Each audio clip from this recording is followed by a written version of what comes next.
අපි ළමයි මේ සතියේ කතා කළා නිව්ටන් නියම සම්බන්ධයෙන්. නිව්ටන් නියම සම්බන්ධයෙන් කතා කරලා අපි මුලින්ම නිව්ටන් නියම කතා කරන්න කලින් අපි භෞතික රාශි දෙකක් සම්බන්ධයෙන් කතා කරා. එකක් තමයි ස්කන්ධය කියන්නේ. තමයි ස්කන්ධය කියන්නේ මොකද්ද? ස්කන්ධය කියලා කියන්නේ යම් වස්තුවක තියෙන පදාර්ථ ප්‍රමාණය පිළිබඳ මින්මක් තමයි ස්කන්ධය කියලා කියන්නේ. ඊට පස්සේ අපි කතා කරලා ගම්මිතාවය කියන රාශිය. ගම්මිතාවය කියන්නේ මොකක්ද? ස්කන්ධයේ ප්‍රවේගයේ ගුණිතය. ඊළඟට කතා කරලා තමයි නිව්ටන් නියම. නිව්ටන් නියම කියන නියම තුනක් කතා කළා. නිව්ටන් පළවෙනි නිව්ටන් නියම මොකද්ද? වස්තුවක් නිශ්චලතාවයේ හෝ එහෙම නැත්නම් ඒකාකාර ප්‍රවේගයෙන් චලනය වෙනවා. හරි. ඒ වෙනස් කරන්න පුළුවන් බාහිරින් යොදන ලද බලයකට විතරයි. හරි. ඊට පස්සේ බලය කියන්නේ මොකක්ද කියන එක අපි යම් තාලකට හැඳින්වනවා. බලය කියලා කියන්නේ යම් ස්වකීය චලිත තත්ත්වය වෙනස් කිරීම හෝ වෙනස් කිරීමට උත්සාහ දරන යම් කිසි හේතුකාරකයක් බලයක් කියලා අපි හැඳින්වනවා. ඊළඟට අපි කතා කරලා නිව්ටන්ගේ දෙවෙනි නියමය. නිව්ටන්ගේ දෙවෙනි නියමය කියලා කියන්නේ වස්තුවක කම්මිතා වෙනස් වීමේ ශීඝ්‍රතාවය ඒ මත ක්‍රියාත්මක වන බාහිර බලයට අනුලෝමව සමානුපාතික වේ. එතන මෙතන බාහිර බලය කියලා කතා කරන්නේ සම්ප්‍රයුක්ත බාහිර බලය. හරි. ඊළඟට අපි කතා කළා තුන්වෙනි නිව්ටන් නියමයේ විදිහට සෑම ක්‍රියාවක් මත සමාන වූ ප්‍රතිවිරුද්ධ වූ ප්‍රතික්‍රියාවක් ඇත කියන එක. ළමයි අර අපේ නිව්ටන්ගේ දෙවෙනි නියමයේ ගම්මිතා වෙනස් වීමේ ශීඝ්‍රතාවය අනුලෝමව සමානුපාතිකයි බලයට කියලා කිව්වනේ. එතකොට ළමයි ඒ කියන්නේ F සමානයි මේ අපි ඒක ඔප්පු කරා. කියන්නේ නිව්ටන්ගේ දෙවෙනි නියමයේ කියන්නේ ළමයි F කියන එක කියන අනුලෝමව සමානුපාතිකයි ගම්මිතා වෙනසට. ගම්මිතා වෙනස බෙදීම කාලයට. හරි. එතන මේ තියෙන ඩෙල්ටා mv බෙදීම ඩෙල්ටා t. එතකොට ළමයි අපි කිව්වා මේක m කියන එක කියලා නියතිත එළියට දැම්මොත් එහෙම ඩෙල්ටා v බෙදීම ඩෙල්ටා t කියලා කියන්නේ m a වෙනවා. a කියලා කියන්නේ ඩෙල්ටා v බෙදීම ඩෙල්ටා t නේ. අපි මේක ඔප්පු කළා සීමාව පාවිච්චි කරලා. එහෙනම් f අනුලෝම සමානුපාතිකයි ma කියලා කිව්වා. එතකොට ළමයි මේකේ සමානුපාතික නියතිය අපි හොයලා බැලුවොත් එහෙම අපිට එන්නේ සමානුපාතික නියතිය k කියලා ගත්තොත් එහෙම k කියන කෙනාගේ අගය එනවා අපිට 1යි කියලා. k කියන නියතිය අගය 1යි. ඒකින්ද තමයි f සමානයි ma ආවේ. ඊළඟට මේ f සමානයි ma ගැන විශේෂ කරුණු දෙකක් අපි කිව්වා. මේ f සමානයි ma දානකොට අනිවාර්යෙන් සලකුණු අපේ දිශාවක් ඔස්සේ දාන්න ඕනේ. පැහැදිලිද? ඒතර සලකුණු අපේ දිශාවක් ඔස්සේ දාන්න ඕනේ. ඊළඟට තමයි මෙයාගේ f සමානයි ma දානවා නම් මෙයාගේ තොරණ පොළොවට සාපේක්ෂ තොරණ වෙන්න ඕනේ. පැහැදිලිද කියන කතාව? හරි. එහෙමනම් විතරයි අපි මේ සමී f සමානයි ma කියන එක පාවිච්චි කරන්නේ. පැහැදිලිද කියන කතාව? ඒතකොට ළමයි අපි අද කතා කරනවා මේ සාපේක්ෂ තොරණය ගැන කතා කරන්නේ. නිව්ටන් නියමත් එක්ක තමයි ඒකත් යන්නේ. ඒතර සාපේක්ෂ තොරණය ගැන කතා කරලා අපිට වර්ග දෙකක් සම්බන්ධ ඉගෙන ගන්න වෙනවා. කප්පි සහ කූඤ්ඤ කියන ඒවා. ඒතර අපි අද කප්පි ගැන කතා කරමු. ලියන්නකො ළමයි මේක සටහන කියලා. සටහන කියලා ලියන්නකො. මේ යටතේ ගැටළු ප්‍රධාන ආකාර දෙකකට වෙන් කෙරේ. මේ යටතේ ගැටළු ප්‍රධාන ආකාර දෙකකට වෙන් කෙරේ.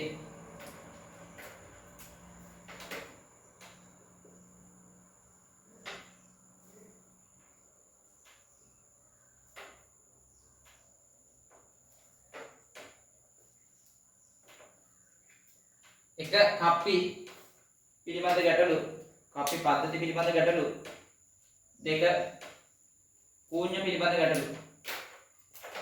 එක කප්පි පද්ධති පිළිබඳ ගැටලු, දෙක කූඤ්ඤ පිළිබඳ ගැටලු.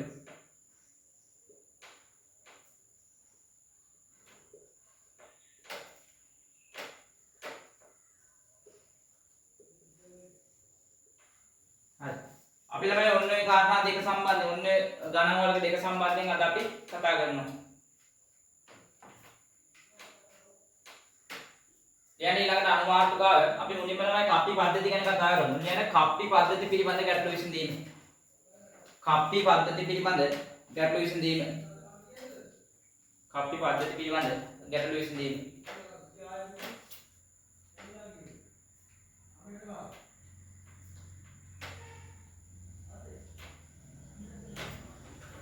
ළමයි අපි කප්පි පද්ධතියලත් අපිට මේ කප්පි පද්ධති අවස්ථා කිහිපයක වෙන් කර ගැනීමක් කරන්න පුළුවන්. මුලින්ම අපි සරල කප්පි ගැනීම. මේක සරල අවස්ථාවේ ඉඳලා එන්න සංකීර්ණ අවස්ථාවට යනවා. මුලින්ම අපි සරල අවස්ථාවකින් පටන් අරගෙන ඉස්සරහට යනවා. කියන්නකො මේක ප්‍රථමයෙන්ම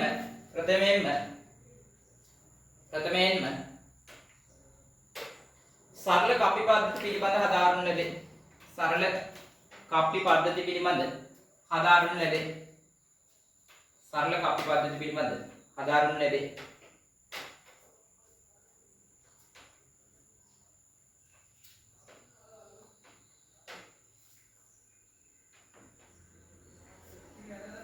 ළමයි සරල කප්පි පද්ධතියේ තියෙන ප්‍රධාන ලක්ෂණය තමයි එයා සරලයි කියලා කියන්නේ මේ කප්පි හැම එකම තියෙන එකම තොරණයක් පොදු තොරණයක් තියෙනවා.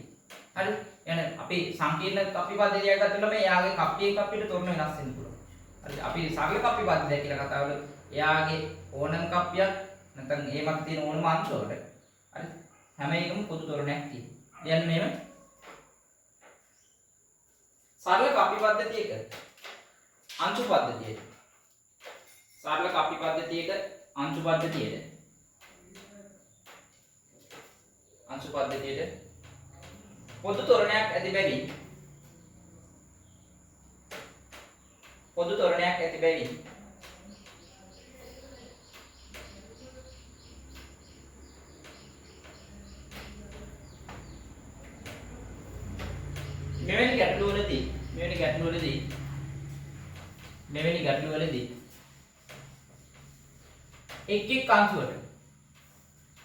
මෙවැනි ගැටලුවලදී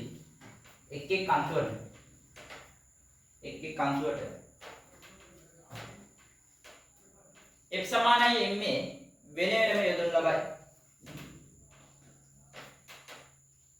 F සමානයි ma වෙන වෙනම යොදනු ලබයි.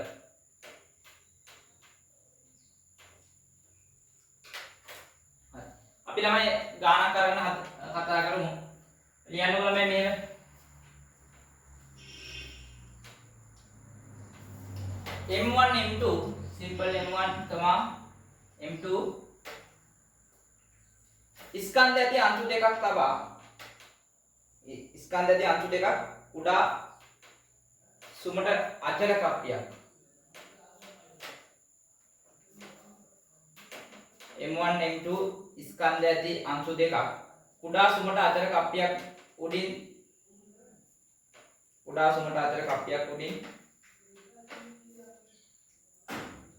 සහැල්ලු අවිධන්‍ය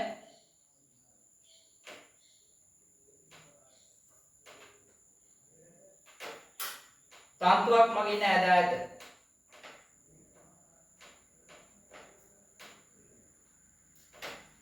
සහැල්ලු අවිධන්‍ය තන්තුවක් මගින් ඈදා ඇත. එවිට ඇතිවන චලිතයේදී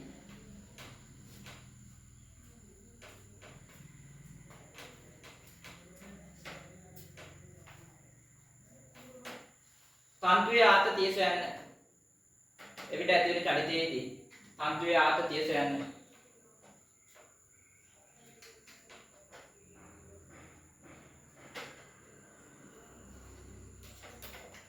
හරි. ඔය බලන්නකො. එතකොට මෙයාගේ මෙහෙම එකක් තියෙන්නේ. මෙන්න මේක අචල කප්පියක් තියෙනවා. මෙයා අචලයි. මේ කප්පිය උඩින් ළමයි තන්තුවක් මෙහෙම යනවා. හරි. තන්තුවක් මෙහෙම යනවා. එතකොට මේ තන්තුවේ දෙකවල ළමයි ස්කන්ධය M1 කියන එකකුයි ඒ වගේම ස්කන්ධය M2 කියන අංශු දෙකක් ඈඳලා තියෙනවා. ළමයි ඔගේ ප්‍රශ්නේ වරහන් ඇතුලේ දාගන්න M1 කියන එක කෙනා විශාලයි M2ට වඩා. හරි. දැන් ළමයි මෙයාමත බල ලකුණු කරන්න ඕනේ. මෙයා මං අතලයි කියලා ගන්නම් ඕන මෙයා. අපි මෙහෙමත් ගන්න ඕනේ. විත්තිර හයිය දෙපන කප්පිය අතලයි ළමයි. දැන් මට කියන්නේ මෙයාමත බල ලකුණු කරන්න. මෙයාගේ ළමයි මෙතනින් අංශයේ බර ක්‍රියාත්මක වෙනවා පහළට M1 G. මේ අංශයේ බර ක්‍රියාත්මක වෙනවා පහළට M2 G. ඊළඟ තමයි මේ තියෙන තන්තුවේ ආතතිය T නම් එකම තන්තුවේ ඉන්න මෙතනත් ආතතිය කීයද? T. මෙතනත් ආතතිය T. මෙතනත් ආතතිය T. දැන් ළමයි මොකද කරන්න ඕනේ? මෙයාට මට කියන්නකො මේ අංශුව පහළට යන්නේ මේ අංශුව පහළට ගියොත් එමෙ තප්පරයේදී මේ අංශුව යම් කිසි දුරක් පහළට යනවා නම් ඒ දුරට සමානව මෙයාට උඩට යනවා නේ. එහෙනම් මේ අංශු දෙකම තියෙන එකම තොරණයක් නේද? පැහැදිලිද? එකම තොරණයක් තියෙන්නේ. එහෙනම් මට මේකට f සමානයි m වෙනින්ම දාන්න මේ අංශු දෙකට. ඒතර m1 කියන ස්කන්ධයට f සමානයි m දාන ළමයි f සමානයි m දානකොට m1 කියන ස්කන්ධය එයා යන්නේ කොහෙටද? පහළට. හරි. මම ළමයි මෙයා පහළට යන්නේ මං යන්නේ පහළට f කියලා ගන්න. ඒතර මෙයා පහළට තප්පරයේදී මීටර එකක් යනවා නම් මෙයා තමයි තප්පරයේදී මීටර එකක් යන්න ඕනේ. මෙහෙන් පහළට යන ප්‍රමාණය මෙහෙන් උඩට යන්න ඕනේ. එහෙනම් මෙයාගේ තොරණයක් එකයි. තේරුණා නේද ළමයි? එක තොරණේ කියලා පැහැදිලි කරන්න විදිය. පහළට තප්පරයේදී පහළට යන ප්‍රමාණය හැබැයි තුන තප්පරෙට යන්නේ. ඒතර එකම තොරණයක් තියෙනවා. ඊළඟට මෙයාගේ තුල f සමානයි m මම පහළට දැම්මොත් පහළට තියෙනවා මෙතන m1g ඍණ t සමානයි m1 f කියලා. මේක මගේ පළවෙනි සමීකරණය. ඊළඟට ළමයි m2 කියන ස්කන්ධයට f සමානයි ma දාන්න ළමයි එයා චලිත වෙන්නේ කොහෙද? ඉහළට. ඒතර එයා ඉහළට චලිත වෙනවා නම් ඉහළට දාන්නම් මම. ඔයගලන්ට ඕන නම් පාඩම දැම්මත් ප්‍රශ්නයක් නෑ ළමයි. ඕන පැත්තකට දාන්න. f සමානයි ma පාඩ ඉහළට දැම්මොත් ඉහළට දෙනවා t ඍණ m2g සමානයි m2 fn. මේක තමයි ළමයි මගේ දෙවෙනි සමීකරණය. දැන් ළමයි මට තොරණේ ගන්න ඕන නම් මොකද කරන්න ඕන? තොරණේ ගන්න නම් ආදිදී නැති කරලා නම් ගන්නේ t නැති කරලා නම් ගන්නේ. මේක නොදන්නපත් දෙකයි තියෙන්නේ. t තියෙනවා f තියෙනවා. එතකොට මගෙන් තොරණේ අහනවා නම් මම t නැති කරා. t නැති කරන්න 1 2 මොකද කරන්න ඕන? 1 2 එකතු කරන්න. 1 2 එකතු කළොත් මෙතන එනවා m1g ඍණ m2g සමානයි m1f ධන m2f කියන. එතකොට ළමයි f කියන එක නා එනවා m1 ඍණ m2 වතාවක් g බෙදීම m1 ධන m2 කියලා එනවා. පැහැදිලිද? ඊළඟ තමයි අපේ තන්තුවේ ආතතිය අහනවා. මේක මෙතනින් මොකෙරට ආදේශ කරලා ගන්න පුළුවන් මේ තන්තුවේ ආතතිය. එහෙම නැත්නම් ළමයි අපිට දැන් මේක අපේ ප්‍රශ්නයක් තිබිලා මේ කෙලින්ම ආතතිය. කෙලින්ම ආතතිය අහනවා 1 m2 කින් වැඩි කරලා 2 m1 කින් වැඩි කරලා අඩු කරා නම් ඒත් දැන් මම මෙතන හොයපු නිසා f ගේ ආදේශ කරලා යන්න. පැහැදිලිද? එහෙනම් ළමයි මට මෙතනින් ගමු. මේකෙන් ගන්නකො දෙවෙනි සමීකරණේ. දෙවෙනි සමීකරණයෙන් ගත්තොත් දෙවෙනි සමීකරණය තමයි t යුක්ත කරොත් t සමානයි m2f ධන m2g. එතකොට ළමයි මෙතනින් f එළියට දැම්මොත් මේ m2 එළියට දැම්මොත් m2 එළියට දැම්මොත් මෙතන එනවා f ධන g කියලා. දැන් ළමයි අපි f දන්නවා. f ආදේශ කරන්න ඕනේ. f කියලා කියන්නේ m1 ඍණ m2 වතාවක් g බෙදීම m1 ධන m2 ධන g. මේක තමයි පොදු හරයක් කරන් සුළු කරන්න. m2 තමයි මෙතන පොදු හරයක් ගත්තාම m1 ධන m2 එතන මෙතන එනවා m1 m1g m2g ධන m1g ධන m2g එනවා. එතන m2g ට m2g කැපෙනවා. එන්න මෙතනින් එනවා දෙකක් m1 m2g බෙදීම m1 ධන m2 කියලා. මෙන්න තන්තුවේ ආතතිය. පැහැදිලිද? මේක ළමයි මෙතනින් එකපාර ගන්නත් පුළුවන් නේ. තේරුණානේ? හරි. හරි. ළමයි මේකට තව දෙයක් අපිට කියන්න ඕනේ මෙතන මේ දැන් අපි දන්නවනේ ස්කන්ධයේ m1 කියන එක නා m2 වඩා විශාලයි කියලා. ඒතකොට ළමයි මෙතන m1 කියන එක නා m2 වඩා විශාලයි කියලා කියන්නේ මේ f කියන්නේ ධනාගයක් නේ ළමයි. එතන f කියන්නේ ධනාගයක් නම් මෙයා බිඳුවට වඩා විශාලයිනේ. මෙයා බිඳුවට වඩා විශාලයි කියලා කියන්නේ මෙයා අපි ගත්ත දිශාව හරි. අපි ගත්ත ළමයි f කියන්නේ මේ f කියන එක නා මෙයා පහළට යනවා මෙයා උඩට යනවා කියන. පැහැදිලි කියලා ගත්තා. හරි. මෙයා අපි ඒකත් කියන්න ඕන නම් මෙයා ධනාගයක් වෙනවා කියලා පෙන්නන්න ඕනේ. මොකද මේක කියනෝනේ මෙන්න මෙහෙම කියලා. හරි. මොකද ඒ සියල්ල පැහැදිලි කිරීමක් කරන්න ඕනේ.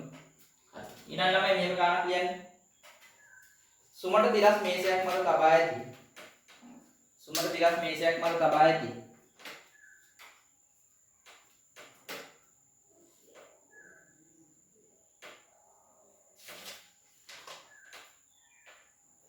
m2 ස්කන්ධයක් මේසේ ධාරයේ උඩින් වැටෙනසේ මේසේ ධාරයේ උඩින් වැටෙනසේ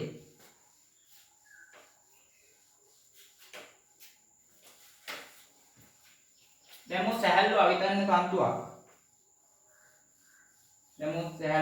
තන්තුවක් මගින්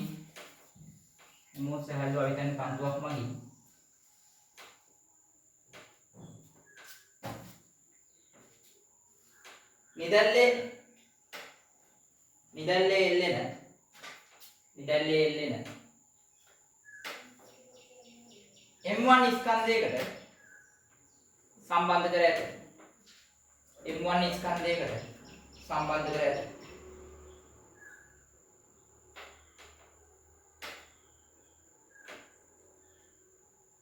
මෙසේ ඇතිවන චලිතයේ තන්තුවේ ආතතිය සොයන්න. තන්තුවේ ආතතිය සොයන්න.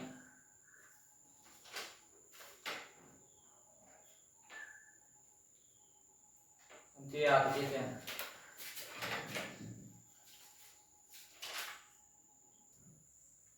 හරි. තමයි දැන් මේ කියන්නේ මෙන්න මේ මේසයක් තියෙනවා. මේ මේසයේ මත අංශුවක් තියෙනවා. මේ අංශුවේ ස්කන්ධයේ M2 නේ. මෙයාලමයි තන්තුවකින් මෙහෙම දාලා තියෙන මෙන්න මෙතන කප්පියක් තියෙනවා කියලා අපි ගමු. අතර කප්පියක් මතින් ගිහිල්ලා මෙතන M1 කියන ස්කන්ධය තියෙනවා. මෙහෙම නේ තියෙන්නේ. දැන් තමයි මෙයා මත බල ලකුණු කරන්නකො. මෙයා මත බල ලකුණු කරොත් එහෙම මෙතනින් තියෙනවා පහළට M1D. ඊළඟට මෙතනින් තියෙනවා තන්තුවේ ආතතිය T. මෙතනත් තන්තුවේ ආතතිය T. මෙතනත් ළමයි තන්තුවේ ආතතිය T. මෙතනත් T. මෙයාගේ බර පහළට තියෙනවා M2G. ඔන්න නම් මෙතන ප්‍රතික්‍රියා බලයකුත් තියෙනවා R. ඔය ටික තමයි මේකේ තියෙන බල ක්‍රියාත්මක වීම බල. මේ ළමයි මේ අපි මේසේ සුමටයි කියලා ගන්නවා. ඝර්ෂණ බල නැහැ කියලා. දැන් ළමයි අපි F සමාන m දාමු එක එක අංශු සලකලා. ඒතර අපි මුලින්ම m2 කියන අංශුව සැලකුවොත් මෙයා තමයි චලිත වෙන්නේ කොහොමද කියන්නේ? මෙයා චලිත වෙන්නේ කොහොමද? අනිවාර්යෙන් මෙයා නේද පහළට යන්නේ. මෙයා පහළට f කියන තොරණෙන් ගියොත් මෙයාත් යන්න ඕනේ කොහොමද? මෙයාත් ළමයි f කියන තොරණෙන්මයි නේ යන්න ඕනේ. ඒක තප්පරයකදී මෙයා පහළට යන්න දුරක් ඇදෙනවා නම් ඒ දුරට සමානව මෙයා යන්න ඕනේ. ඉස්සරහ. එයා ළමයි දැන් f සමාන m දාමු. f සමාන m2 ස්කන්ධයට දාමු. m2 ස්කන්ධය නම් තියා යන්නේ කොයි පැත්තටද? මේ පැත්තට. නෑ මේ පැත්තට යාගාව තියෙන එකම බලය t. t සමානයි m2 f කියලා එන්නේ. ඇයි නම මේ mg වත් r වත් බලපෑන්නේ නැත්තේ? ඒවා ලම්බක බල. අපිට බලපාන්න නම් මේ දිශාවට තියෙන බලය විතරයි. ලම්බක බල වලින් බලපෑමක් නෑ. එහෙනම් මෙතන m2 f කියලා නම් මේක වගේ පළවෙනි සමීකරණය. ඊළඟට m1 කියන ස්කන්ධයට f සමානයි m දානවා. එයා යන්නේ පහළට. පහළට දැම්මොත් තමයි පහළට තියෙනවා m1g ඍණ t සමානයි m1f.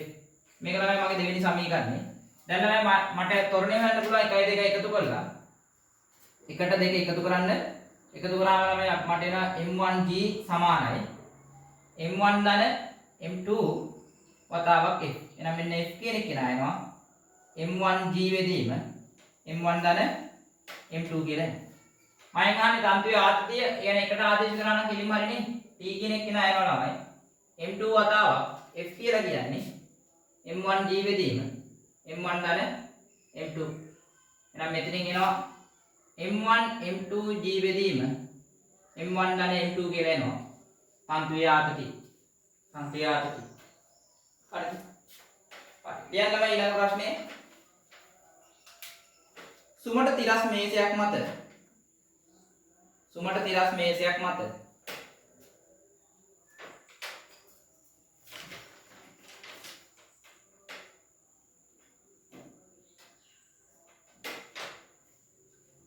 ඇති කැපිටල් M ස්කන්ධයක් ඇති capital M ස්කන්ධයක්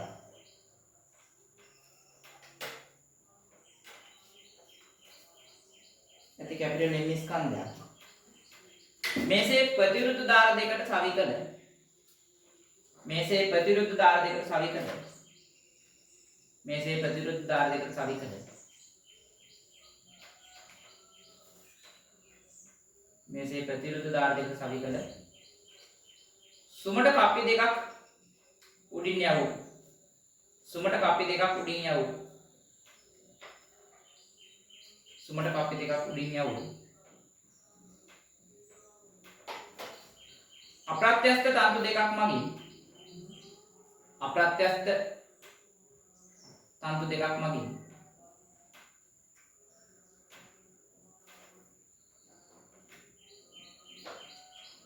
එල්ලෙන m, m dash m, m dash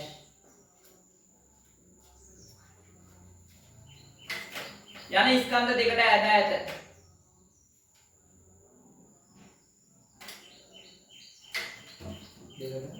ස්කන්ධ දෙකට ඈත ඈත m dash m ට වඩා විශාල නම් m dash m ට වඩා විශාල නම් එක එක අංශයේ තොරණයක් තන්තුවල ආතතියුත් සොයන්න තන්තුවල ආතතියුත් සොයන්න එක එක අංශයේ තොරණයක් තන්තුවල ආතතියුත් සොයන්න අන්න මේ ගාන කරන්න. අල්ලලා ඊළඟ තුන්වෙනි ගාන ගත්තොත් එමේ මේක කියන්නේ මෙන්න මේ මේසයක් තියෙනවා. මේ මේසෙ මත කැපිටල් M කියන ස්කන්ධයක් තියෙනවා. ඊට මේ දෙපැත්තෙන් ළමයි කප්පි දෙකක් තියෙනවා. මේ කප්පි දෙක මගින් සැහැල්ලුව අවිතන තන්තු දෙකක් යනවා. තන්තු දෙකක් කියලා එක ස්කන්ධයක් M අනිත් ස්කන්ධය M dash. මෙන්න මෙහෙමනේ තියෙන්නේ. එතකොට මෙයා මත බල ලකුණු කරොත් කොහොමද දෙන්නේ? මෙයා මත බල ලකුණු කරොත් එහෙම තමයි. මෙයා පහළට තියෙනවා mg, මෙතනින් පහළට තියෙනවා m dash g, මෙතනින් පහළට තියෙනවා capital mg. යාගෙන ප්‍රතික්‍රියා බලයක් යනවා r. අපි ළමයි මේක t කියලා ගත්තොත් මේක t. මේක ළමයි තන්තු දෙකක් ඉඳලා මේක t නම් අපි මේක t1 කියලා ගමුකෝ. මේක t2. මේක t2 නම් මෙයා t2 වෙනවා. අපි මෙයා මෙච්චරනේ මෙයාමත් තියෙන බල. හරි. දැන් ළමයි එක් අංශුවට වෙන වෙන මෙත් සමාන මේ දාන්න. මේක ළමයි කියලා තියෙනවා මේ m dash කියන එක කෙනා m ට වඩා විශාලයි කියලා. ඒ කියන්නේ අනිවාර්යෙන් මේ පැත්තෙන් නේද පහළට යන්නේ. ඒතර මෙයා මේ පැත්තෙන් තප්පරයක මීටරයක් ගියොත් එහෙම තන්තු අවිතන්නේ ඉඳලා මෙයත් යන්න ඕනේ මේ තප්පරේ මීටරෙමයිනේ. මෙයත් යන්න ඕනේ තප්පරයක් තුන මීටරයක් උඩට. අහලා මෙයාගේ තොරණ මොකද වෙන්නේ? හැම එකම තොරණ සමානයි. පැහැදිලිද? හරි. දැන් ළමයි එක් අංශු සලකලා m සමාන m මේ දාන්න. අපි මුලින්ම m dash කියන ස්කන්ධය සැලකුවොත් එහෙම එයාට f සමාන m මේ දැම්මොත් පහළට. ඉතින් අපිට පේනවා m dash g ඍණ t2 සමානයි m dash f. මේක තමයි මගේ පළවෙනි සමීකරණය. ඊළඟ ළමයි m කියන ස්කන්ධයේ f සමාන m මේ දැම්මොත් එහෙම එයාට ඉහළට දාන්න වෙන්නේ ඉහළට f සමාන m මේ දැම්මොත් එහෙම t ඍණ t1 නේ t1 ඍණ mg සමානයි m f. ඒක දෙවෙනි සමීකරණය. ඊළඟ ළමයි කැපිටල් m කියන ස්කන්ධයේ f සමාන m මේ දැම්මොත් එහෙම එයා ජනිත වෙන්නේ තිරස්ස දැම්මොත් එහෙම t2 ඍණ t1 ඍණ t1 සමානයි කැපිටල් m f කියලා එනවා. දැන් ළමයි මට f නේ හොයාගන්න ඕනේ. තොරණේ හොයාගන්න නම් මෙයාගේ ළමයි 1ට 2 එකතු කරලා 2ට 3 එකතු කරලා මොකද වෙන්නේ? t1 t2 කැපෙනවනේ. ළමයි මේකයි එකතු කරාම t2 ට t2 කැපෙනවා. මෙයයි මේක වුණාම t1 t2 කැපෙනවා. ඒ කියන්නේ 1 ධන 2 ධන 3 3 මේක කව කරන්න. 1ට 2 එකව කරන්න 2ට 3 එකව කරන්න. එකව කරපුවාම මෙතනින් එනවා m dash g. මෙතනින් එනවා ඍණ mg. එකයි විතරයි ගත්තොත් එකයි දෙකයි අරගෙන ආපහු ඒ උත්තරේ තුනට එකව කරන්න ඕන. හරි. මම එකපාර එකතු කරනවා. ඒතර මේ පැත්තේ ළමයි t1 t2 කැපිලා ගිහිල්ලා m dash d එකයි mg එකයි ඉතුරු වෙන්නේ. අනිත් එක වෙන m dash f mf ධන කැපිටල් m f. දැන් ළමයි මෙතනින් g එළියට දැම්මොත් අපිට එනවා m dash ඍණ m. මෙතන ළමයි f එළියට දැම්මොත් m dash ධන m ධන කැපිටල් m. යාළුවා මෙන්න තොරණේ කියන එක කියලා යනවා m dash ඍණ m වතාවත් g බෙදීම m dash ධන m ධන කැපිටල් m. මෙන්න මේක තමයි තොරණේ. දැන් මගේ තන්තු ආදිකින් අහන්නේ වෙනම. එහෙනම් මම පළවෙනියට ගන්නම් පළවෙනි සමීකරණේ. පළවෙනි සමීකරණේ ගත්තොත් ළමයි. මෙතනින් t2 උක්ත කරන්න. t2 උක්ත කරලා t2 සමානයි m dash g ඍණ m dash f කියලා එන්නේ. එතන මෙයාගේ m dash එකට දාන්න. එතකොට g ඍණ f වෙනවා. දැන් f ආදේශ කරන්න. f ආදේශ කරොත් තමයි m dash ඍණ m වතාවත් g m dash ධන m ධන කැපිටල් m. මෙන්න මේ. දැන් පොදු හරයක් කරන්න සුළු කරන්න. එතකොට m dash මෙයාගේ m dash ධන m ධන කැපිටල් m. එතකොට මෙයාගේ ළමයි m dash g ධන mg ධන කැපිටල් mg ඍණ m dash g ධන m g කියලා එනවා. එතකොට නම් මෙයයි කැපෙනවා m dash කැපෙනවා. මෙතනින් එනවා m dash වතාවක් 2යි සිම්පල් mg ධන කැපිටල් mg බෙදීම m dash ධන m ධන කැපිටල් m. ඔන්න මේකේ g එළියට දාන්න පුළුවන්. ඉතින් අපිට එනවා m dash වතාවක් 2යි m ධන කැපිටල් m වතාවක් g බෙදීම m dash ධන m ධන කැපිටල් m කියන. මේ ඉන්නේ ළමයි t2 වෙනවා නම් අපිට මෙතනින් ගන්නත් පුළුවන්. එහෙම නැත්නම් මේ දෙවෙනි එකකින් ගන්නත් පුළුවන් t1. ඔයාලට කැමති එකකින් ළමයි t1 ගන්න.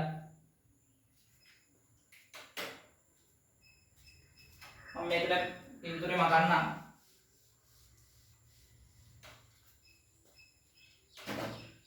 ඒතර අපිට T1 කියන එක නා උත්තර කරොත් වෙනවා m g ධන mf කිය. ඒතර m එළියට දැම්මොත් g ධන f.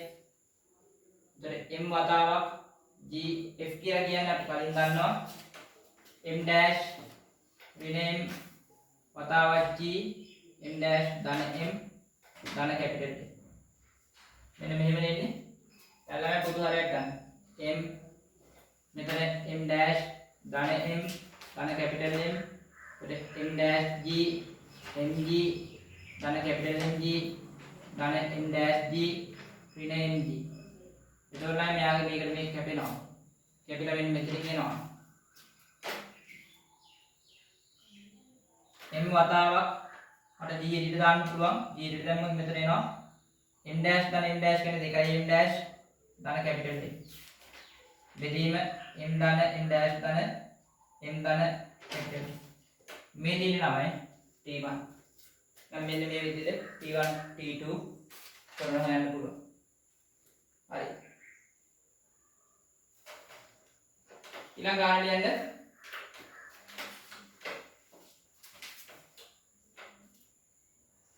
simple m1 ස්කන්ධයකින් යුත්. simple m1 ස්කන්ධයකින් යුත්. අංශුවක්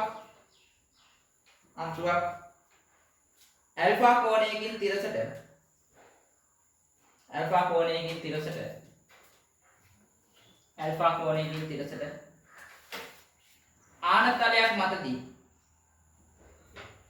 ආනතලයක් මතදී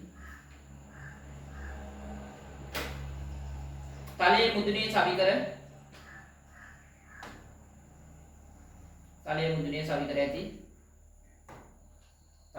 සවි කර ඇති කුඩා සුමට කප්පියක් උඩින් යවූ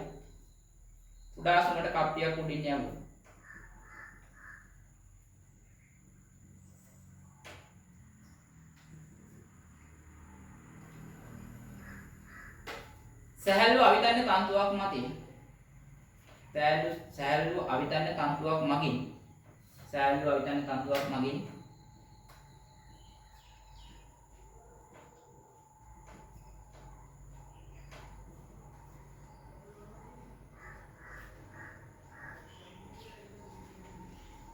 ස්කන්ධේ M2 වන අංශුවක්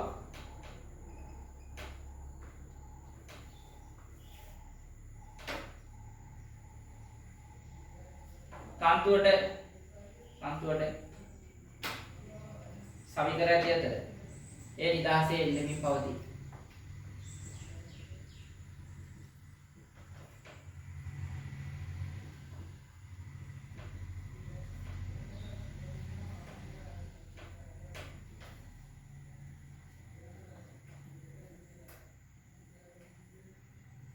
එවිට ඇතින චලිතයේදී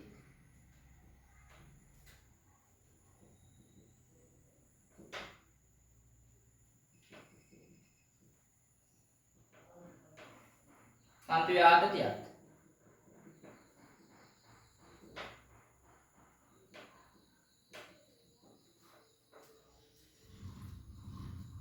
තලයේ මත ඇති ස්කන්ධය ආනතලයේ මත ඇති ස්කන්ධය ඉහළට චලිත වීමට අවශ්‍යතාවයක් තියන්නේ.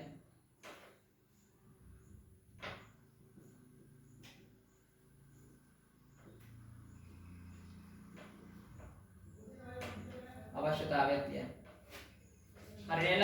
එතන බලන්නකො මේක මේ ආනතලයේ මත තියෙන M1 කියන ස්කන්ධෙනේ. අනෙක් ස්කන්ධය M2 නේ. හරි. කරන්න.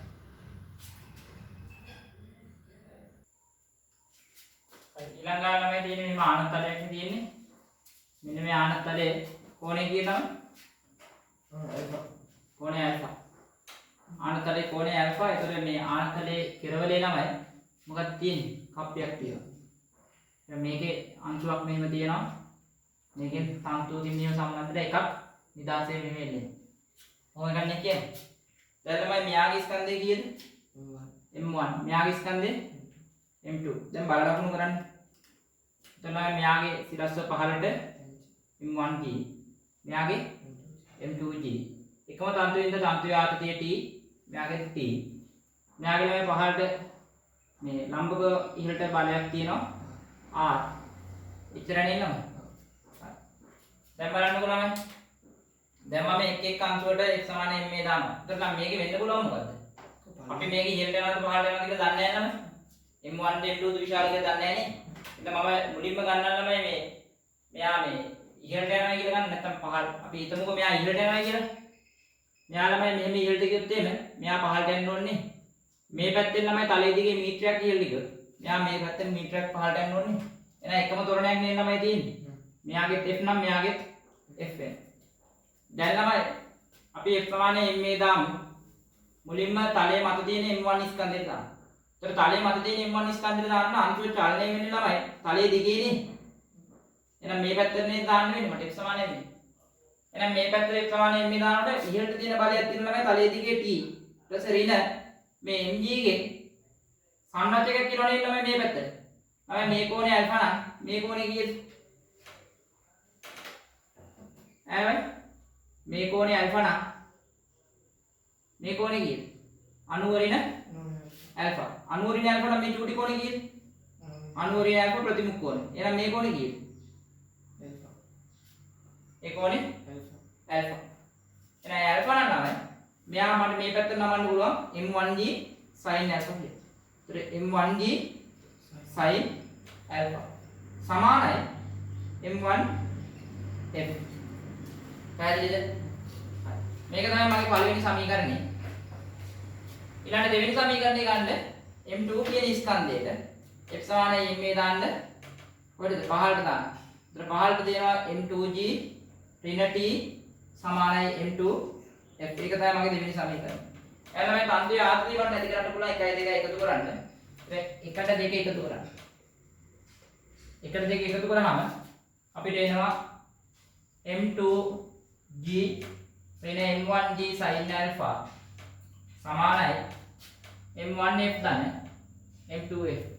එයාලා මේ f උක්ත කරොත් අපිට එනවා m2 ඍණ m1 sin α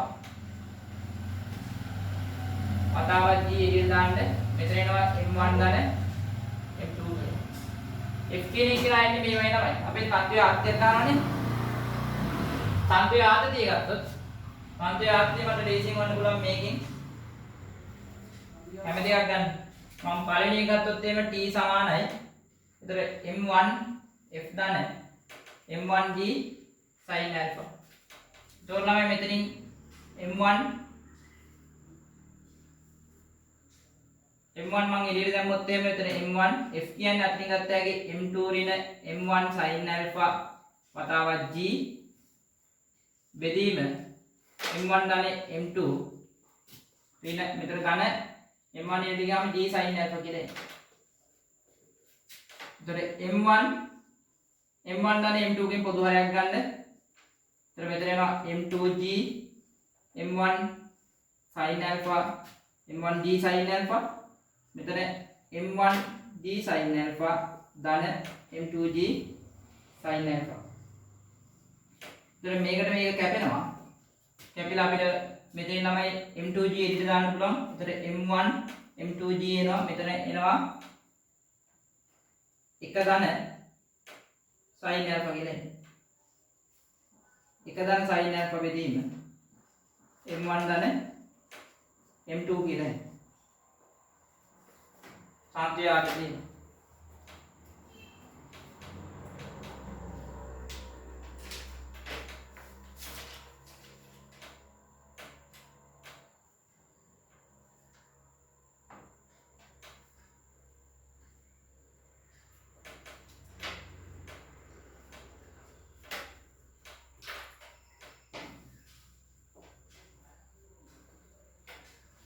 hari ini lah suruh kirim hari deh මෙයාගේ මේකනේ ගත්තනේ t සමානයි m1f ධන m1g sin α හරි.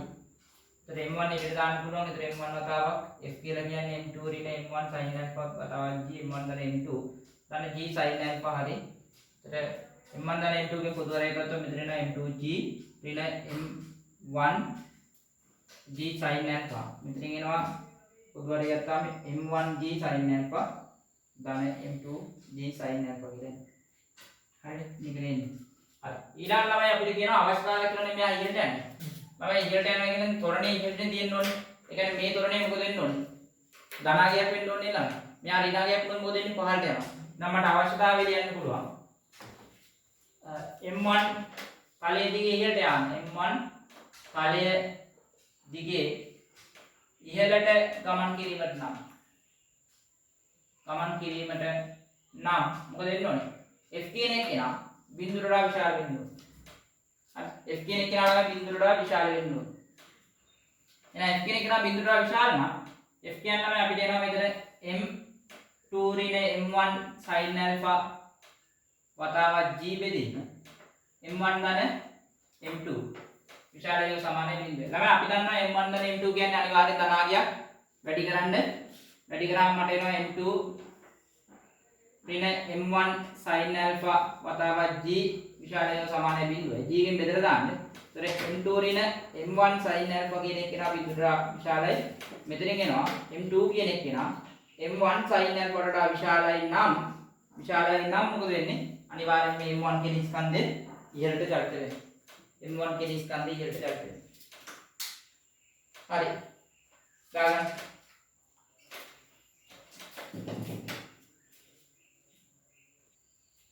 හරි. ළමයි ඊට පස්සේ අපි මෙතනින් එහාට අපි කතා කරන කපි පද්ධතිය ගත්තාම මේ කපි පද්ධතිය ළමයි කපියට සාපේක්ෂව තවත් කපියකට චලිත වෙන්න පුළුවන්. ඒ කියන්නේ අපි සංකීර්ණ කපි පද්ධතිය කිව්වත් ගැටලුවක් නැහැ. පැහැදිලිද? එතකොට මේ වගේ එක කපියකට සාපේක්ෂව තවත් කපියක් චලනය වෙනවා නම් ත්වරණය වෙනවා නම් අන්න අපි ඒ වගේ වෙලාවට අපිට සාපේක්ෂ ත්වරණ මූල ධර්මයේ දාන්න වෙනවා. ලියන්න බෑ මේක සටහන කියලා. සටහන. තන්තු කිහිපයක් මගින්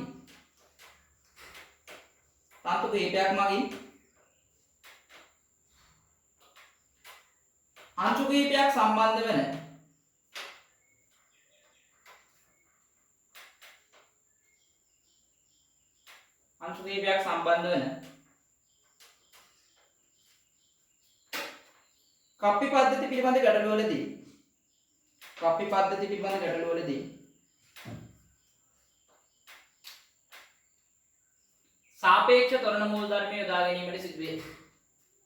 සාපේක්ෂ ත්වරණ මූල ධර්මය යොදා ගැනීමට සිදුවේ.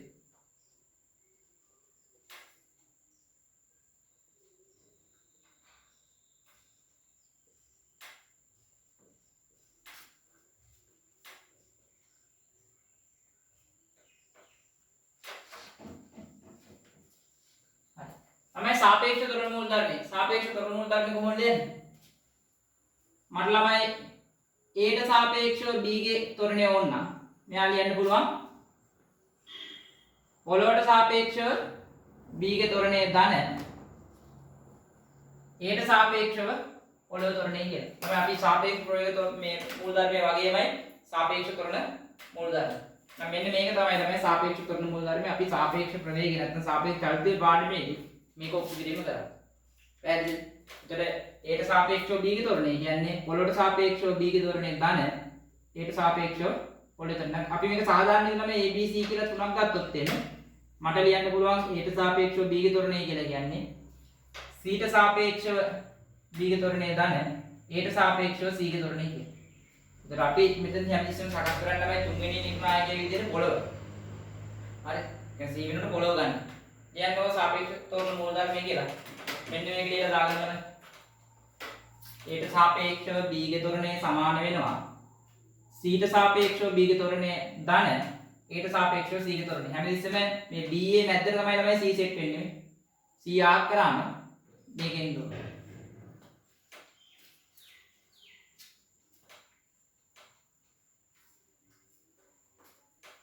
අපි ළමයි එක ගානක් කරනවා මම මේක සිද්ධිය පැහැදිලි කරන්න. ලියන්නකො මෙහෙම ගානක්.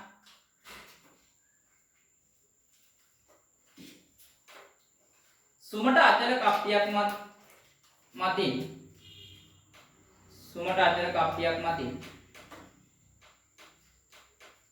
ගමන් කරන සැහැල්ලු අවිතන්‍ය තන්තුවක ගමන් කරන සැහැල්ලු අවිතන්‍ය තන්තුවක ගමන් කරන සැහැල්ලු අවිතන්‍ය තන්තුවක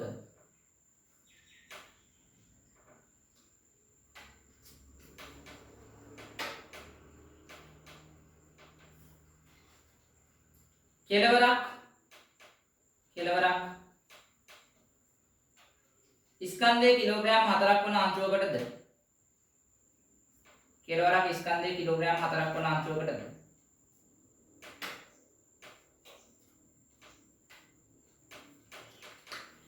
අනිත්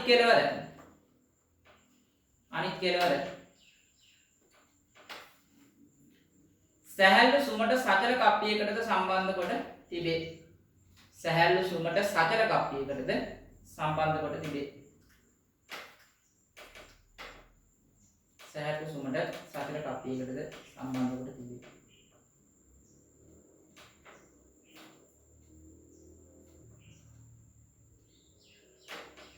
සචල කප්පිය මතින් ගමන් කරන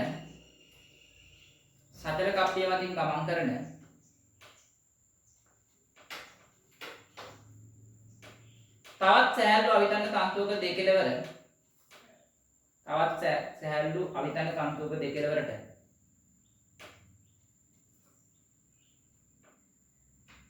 ස්කන්ධයේ කිලෝග්‍රෑම් 1 හා ස්කන්ධයේ කිලෝග්‍රෑම් 2 අංශු දෙකක්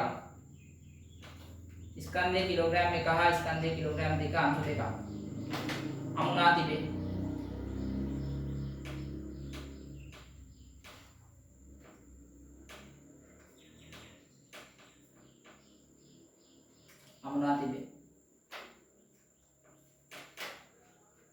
පද්ධතියේ නිශ්චලතාවයේ මුදා හැරි විට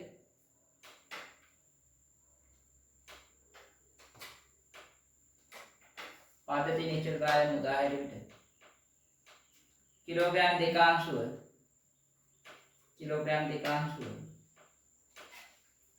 ජීබෙදීම 5යි ms ඍණ 2ක තොරණේ පහළට චලනය වන බව පෙන්වන්න.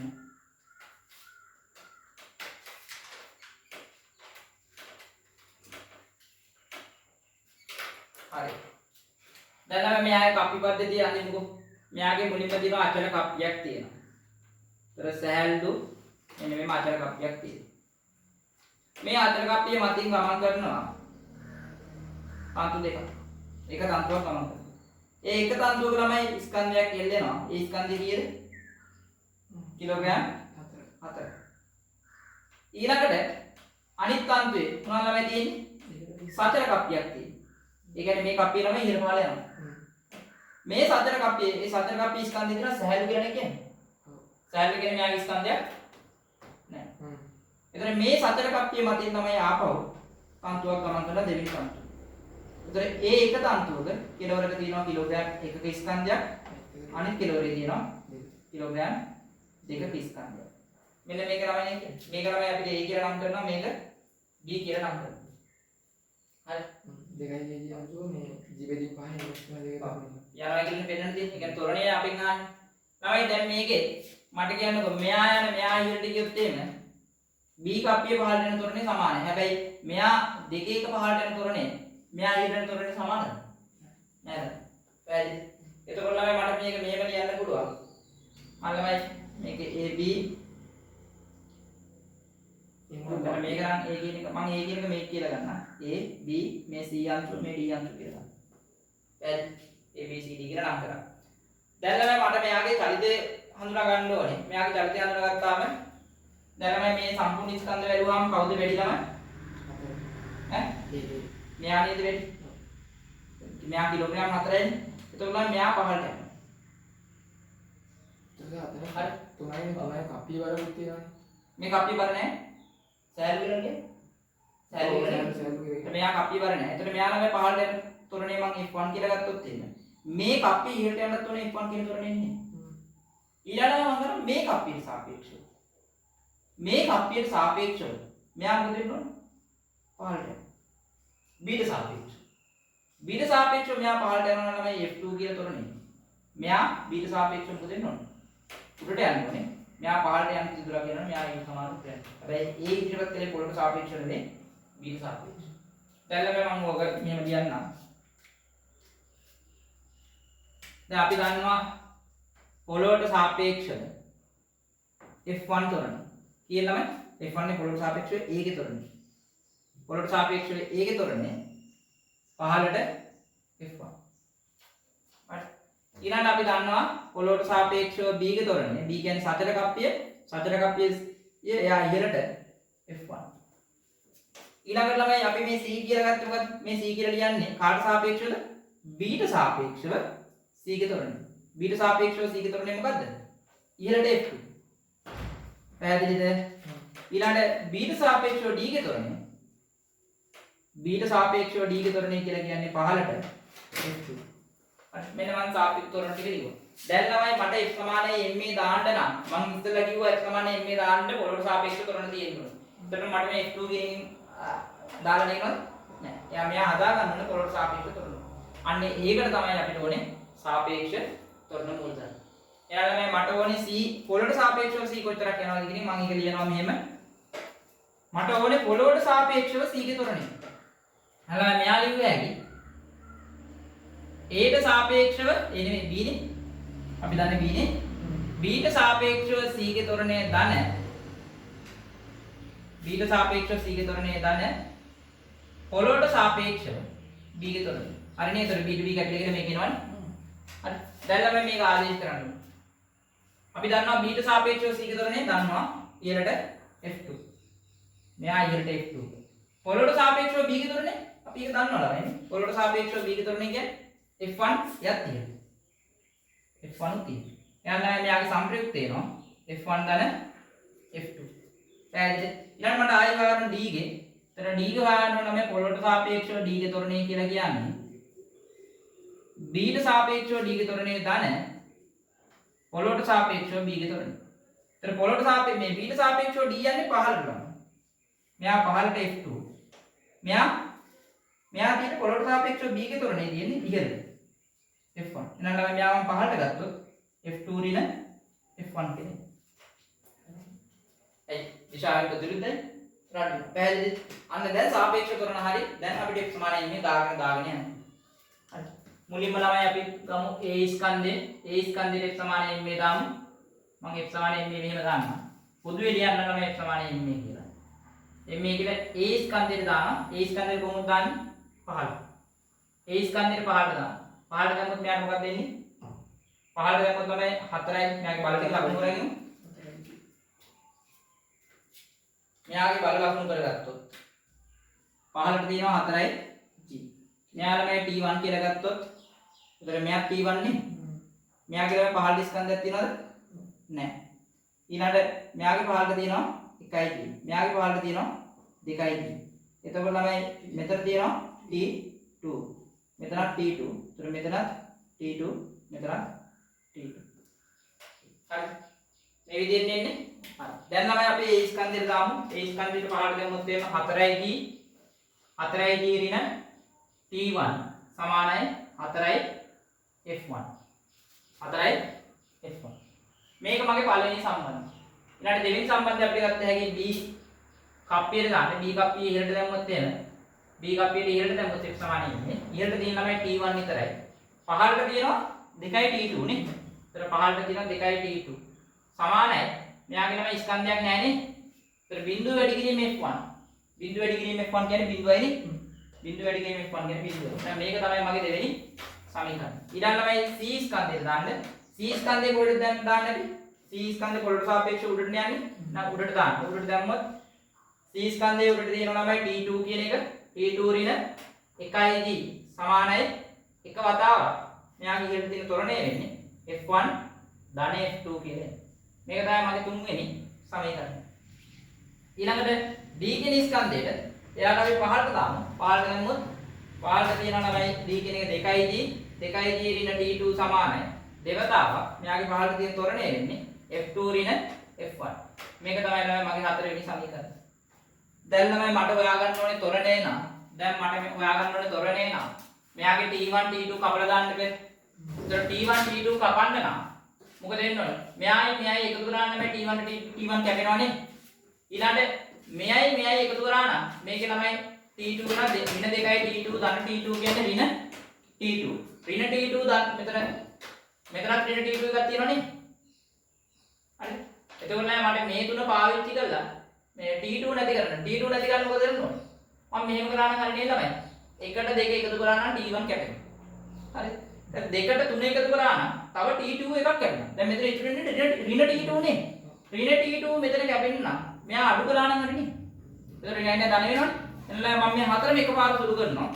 මේ සුළු කිරීමේ මෙතන ටික අල්ලගන්න. එතකොට 1ට 2 එකතු කරනවා, 2ට 3 එකතු කරනවා, 3ට 4 අඩු කරනවා. එකපාර කරන්නේ සේරම. එතකොට මෙයාට මෙයා එකතු කරාම T1 ට T1 කැපෙනවා. මෙයාට මෙයා එකතු කරපු එකට මෙයා එකතු කරාම ඍණ 2යි T2 ධන T2 කියන ඍණ T2 වෙනවා. ඍණ T2 මෙයා අඩු කරාම මෙයා ඍණ ධන වෙලා ධන T2ත් එක්ක කැපිලා යනවා. දැන් බලන්න දැන් ලියන එකත් මම එකපාර සුළු කරන්නේ. හරි. එතකොට මෙයා එකතු කරන්නේ මෙයාගේ 4යි G තියෙනවා. ඊළඟට මෙයාගේ T1 T2 සේරම කැපිලා යනවා. මෙයා තමයි එකතු කරාම ඍණ 1යි G තියෙනවා. මෙයා අඩු කරනවා. අඩු කරාම ඍණ 2යි G වෙනවා. හරි. සමානයි. මෙයා එකතු කරනවා 4යි F1. මෙයා එකතු වෙනවා බිඳුවයි. මෙයා එකතු වෙනවා F1 ධන F2. මෙයා අඩු වෙනවා ඍණ දෙවතාවක් F2 ඍණ F1. මේක සුළු කරන් 4යි G ගෙන් 3යි 3ෙන් දෙයක් කරනවා G. මෙතන එනවා 4යි 5යි අපි මේක සුළු කරමු 5යි F1 ධන F2 ඍණ 2යි F2 ඍණ 2යි ධන 2යි F1. එතකොට මෙතන G කියන එක කෙනා එනවා. G සමානයි 5යි 2යි 7යි 7යි F1 මෙතන ඍණ F2 කියලා එනවා. මේ මගේ පස්වෙනි සමීකරණය. හරි. ඊළඟ ළමයි දැන් F1 F2 වලින් තව සමීකරණයක් ගන්න බෑ. F1 F2 වලින් තව සමීකරණයක් ගන්න පුළුවන් උරන්නේ මෙන්න මේකයි. මේ අන්තිම දෙක එකතු කරා නම් ළමයි මෙතන F1 F2 විතරනේ T2 කැපිලා යනවනේ. 4යි 5යි එකතු කර 3යි 4යි එකතු කරා නම් 3යි 4යි එකතු කරලා මම ඊළඟ සමීකරණය ගන්නවා. එතකොට මෙයා එකතු කරාම T1 T2 T2 ට T2 කැපිලා ගිහිල්ලා එතකොට මෙතන එනවා 2යි G ඍණ 1යි G. මෙතන එනවා සමානයි F1 ධන F2 ධන 2යි දෙවතාවක් F1 F2 ඍණ F1. එතකොට මෙතන G සමානයි මෙතන එනවා 3යි F2 ඍණ F1 කියලා. මේ තමයි මගේ 6 වෙනි සමීකරණය. දැන් මේ දෙක සමගාමී විදිහට සුළු කරන්න. සුළු කරා නම් මට F1 F2 හොයාගන්න පුළුවන්. මේක සමගාමී විදිහට සුළු කරමු. 1 3න් වැඩි කරලා මේ 5 3න් වැඩි කරලා එකතු කරා නම් හරිනේ. එතන 5 3න් වැඩි කරලා එකතු කරනවා 6ට. 5 3න් වැඩි කරලා එකතු කරාම එතන මෙතන 3යි G වෙනවා. 3යි G ධන G වෙනවා. 3යි G ධන G කියන්නේ 4යි G වෙනවා. මෙයා 3න් වැඩි කරනවා 3යි G ධන G කියන්නේ 4යි G. එතන මෙයා 3න් වෙනවා 21 4 3 21යි.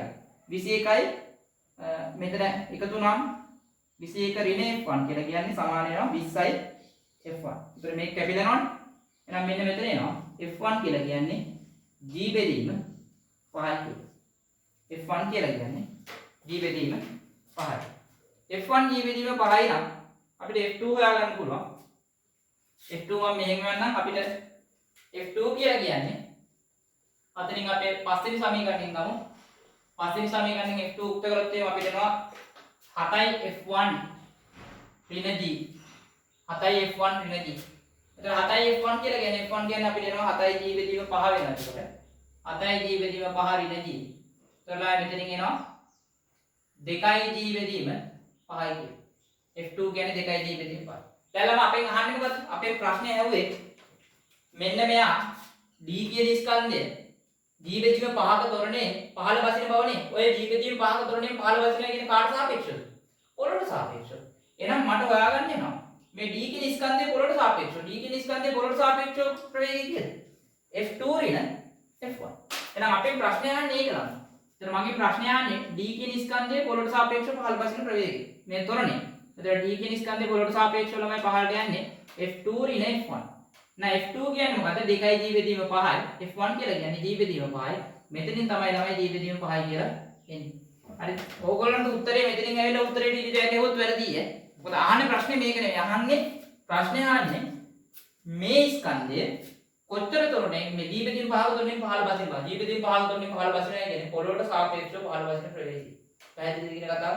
හරි. එහෙනම් ඔයගොල්ලෝ අන්තිමට මේ සාපේ මෙන්න මෙතන ප්‍රලේඛය තමයි අහන්නේ F2 ඍණ F1. ඒක තමයි ඒ කියන්නේ ඒක මම මේව ලියන d වතාවක් d වල අහන්නේ පොළොවට සාපේක්ෂව d ගේ ත්වරණය. d ගේ පොළොවට සාපේක්ෂව d ගේ ත්වරණය තමයි මේ තියෙන්නේ.